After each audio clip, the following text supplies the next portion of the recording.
So I wanted to talk about bites and stings today. It being the season where bites and stings are a lot more common and people are suffering from the effects, whether it be itching, redness, heat, pain. We have some fantastic homeopathic medicines for the treatment of insect bites.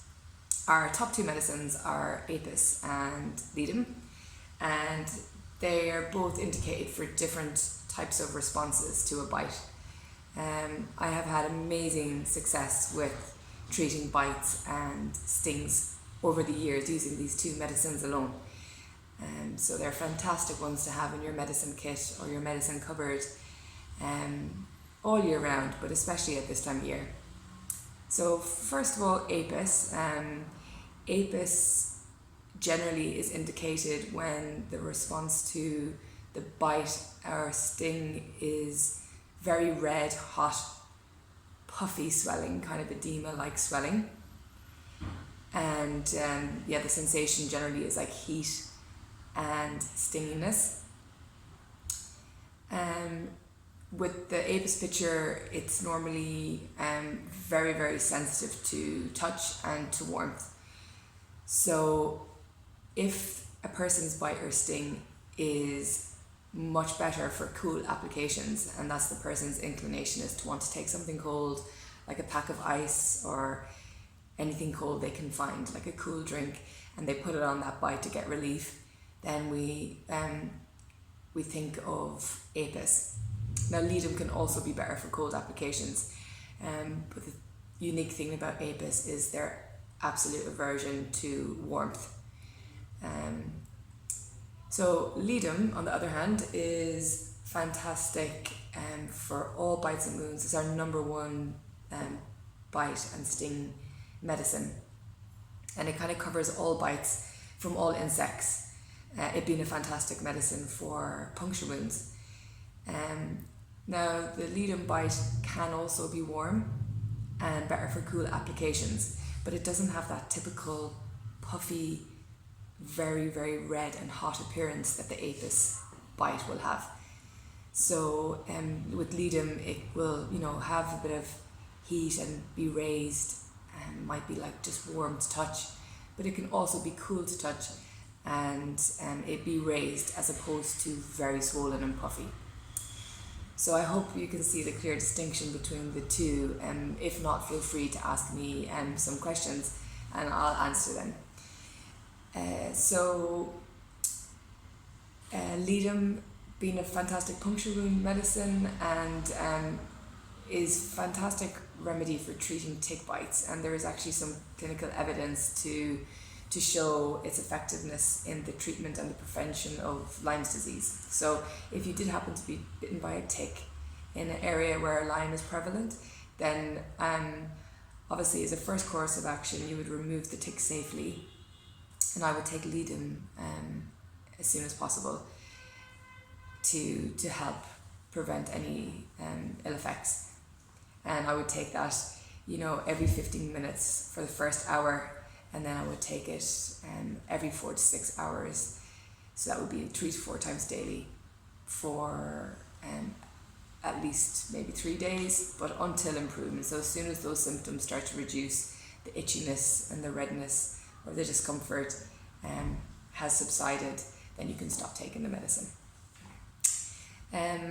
Other than that, there are some things you can apply externally for relief. Pyrethrum, mother tincture, and hypericum and calendula can actually be applied to a bite undiluted, and both are very effective in the treatment of bites and stings. Otherwise, it can be quite useful to have a ready-made cream. One in particular that I would recommend is Miranda Castro has done a fabulous cream for bites and stings. It's a really good combination. It's homeopathic base.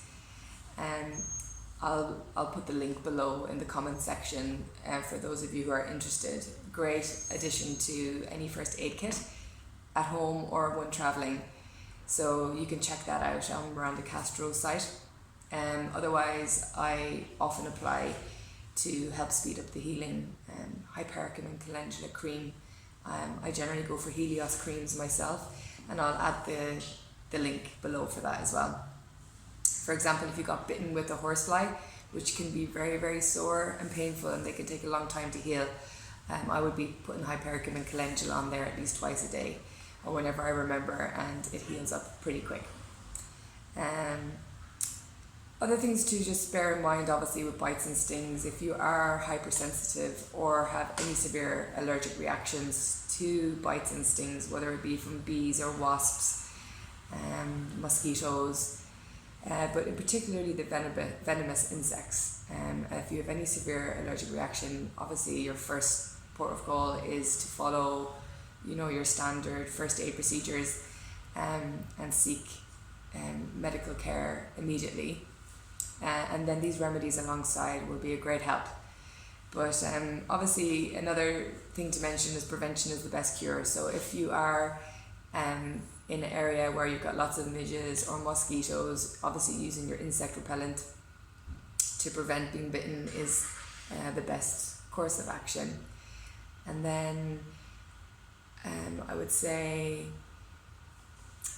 obviously with mosquitoes, if you're traveling abroad, or you're in a country where there is a lot of mosquitoes, then obviously covering up with long sleeves, long trousers, especially around dawn and dusk, to prevent bites would be the best.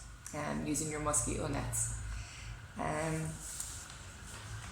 Always seek help if the bite becomes unbearably painful, or itchy, or swollen. If the swelling is severe, especially lips, tongue, if breathing becomes difficult, you must get in touch with emergency services or get yourself to a hospital as soon as possible.